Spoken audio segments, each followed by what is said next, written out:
L'étude d'aujourd'hui a pour titre « La troisième trompette ». Que représentent les trompettes?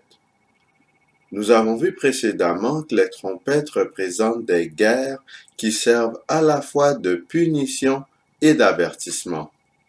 Les 7 trompettes retracent la période de l'histoire chrétienne déjà couverte par les 7 églises et les 7 sceaux.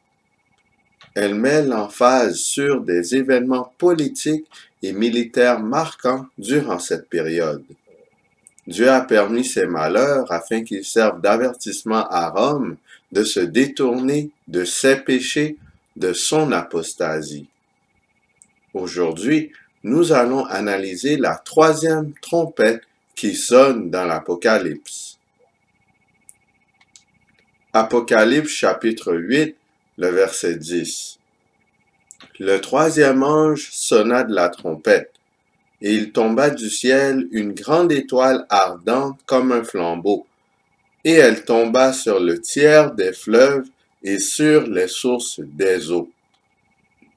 L'étoile tombée du ciel représente qui? Ésaïe chapitre 14, les versets 12 à 14.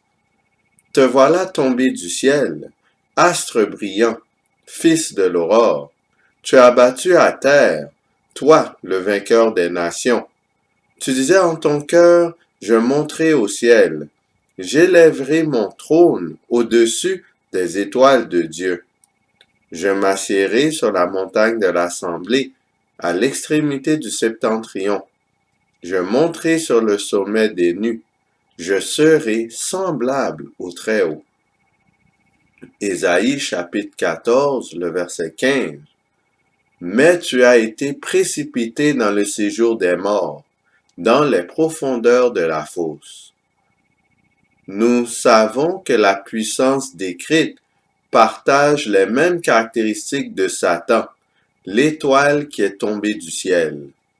Cette personne ou bien ce royaume a le désir de régner sur tout l'univers. Comme Lucifer, il y aura un recours à la ruse et au meurtre pour atteindre l'objectif visé. Finalement, il y a une chute subite du royaume, à l'instar de Satan qui fut précipité sur la terre après sa défaite contre Michel et ses anges. Apocalypse chapitre 8, le verset 11. Le nom de cette étoile est absinthe, et le tiers des eaux fut changé en absinthe, et beaucoup d'hommes moururent par les eaux, parce qu'elles étaient devenues amères. Que symbolise l'absinthe et l'amertume? Lamentation chapitre 3, versets 6 à 9.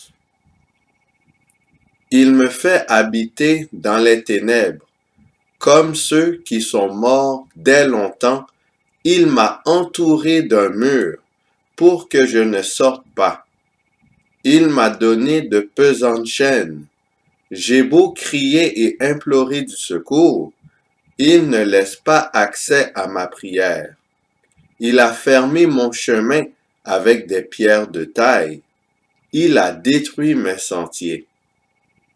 Lamentation chapitre 3, les versets 15 à 19. Il m'a rassasié d'amertume. Il m'a enivré d'absinthe. Il a brisé mes dents avec des cailloux. Il m'a couvert de cendres. Tu m'as enlevé la paix. Je ne connais plus le bonheur. Et j'ai dit, ma force est perdue. Je n'ai plus d'espérance en l'Éternel. Quand je pense à ma détresse et à ma misère, à l'absinthe et au poison. Le terme absinthe est une expérience douloureuse provenant spécialement lorsqu'une nation subit un siège d'un peuple ennemi, à l'instar de Jérémie au temps où Babylone assiégeait Israël. Toute cette description correspond au ravage des Huns sous le règne d'Attila, de 434 à 453. Ce roi avait des caractéristiques similaires à Satan lui-même. Il a utilisé la ruse et le meurtre pour accéder au pouvoir incontesté. Il a aussi eu le désir de régner sur l'univers. Cependant, il chuta subitement et son royaume prit fin peu après sa destruction. Le récit de sa vie est similaire à la description de Lucifer lors de son expulsion du ciel et de la sentence de destruction finale donnée dans Ésaïe 14. L'absinthe est une herbe très amère. Or, l'ascension du roi Attila fut une expérience amère pour le peuple romain. Vers l'an 450, les Huns firent du grabuge pour une courte période dans les régions variées de l'Empire romain trébuchant. Il mourut en 453 et presque tout de suite, les Huns disparurent de l'histoire. Malgré le court intervalle de leur ascension, les Huns étaient tellement avides dans leur dévastation que leur nom fut maintenu dans l'histoire comme synonyme des pires massacres et destructions. Voici une citation provenant de www.histoiredumonde.net. En 434, Ruga partage l'empire unique entre ses deux neveux, Attila et Bléda, avant de mourir. De 435 à 440, le règne de Bléda est marqué par le triomphe des Huns face à l'Empire romain d'Orient. Fin 444 ou début 445, aidé par ses vassaux germaniques, Attila fait assassiner son frère aîné Bléda et devient le seul roi des Huns. Deux Germains soumis aux Huns, le roi des Skyres Édica et le roi des Gépides Ardaric, fournirent en effet les forces nécessaires pour l'assassinat de Bléda, qui eut lieu dans l'ordu de ce dernier.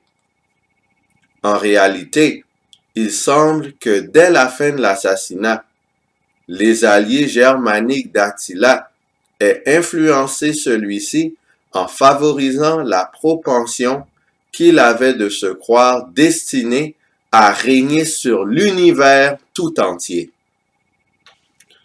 Voici une citation de Wikipédia. Attila, né aux alentours de 395 dans les plaines danubiennes et mort en 453 dans la région de la Tisza dans l'est de la Hongrie actuelle, est le roi des Huns de 434 jusqu'à sa mort en 453, selon l'historiographie romaine.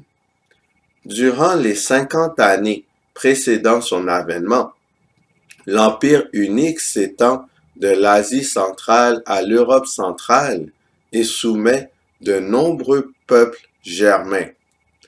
Son règne marque le début d'une grande confrontation avec l'Empire romain. Cette guerre tourne court avec la mort précoce d'Attila, au retour d'une campagne victorieuse dans la péninsule italienne. Son empire n'a pas survécu à sa mort, mais il est parfois considéré comme l'événement déclencheur des invasions barbares et indirectement de la chute de Rome et de la fin de l'Empire d'Occident. Sur ce, qui allons-nous choisir? Est-ce qu'on choisit le camp de l'agneau? Choisissons-nous de sonner de la trompette pour avertir Rome? Ou est-ce qu'on choisit le camp du serpent et on fait nous-mêmes la sourde oreille au son de la trompette? Que le Seigneur nous motive à retentir la trompette afin que nous puissions avertir non seulement Rome, mais le monde entier de la calamité qui approche. Que le Seigneur nous garde.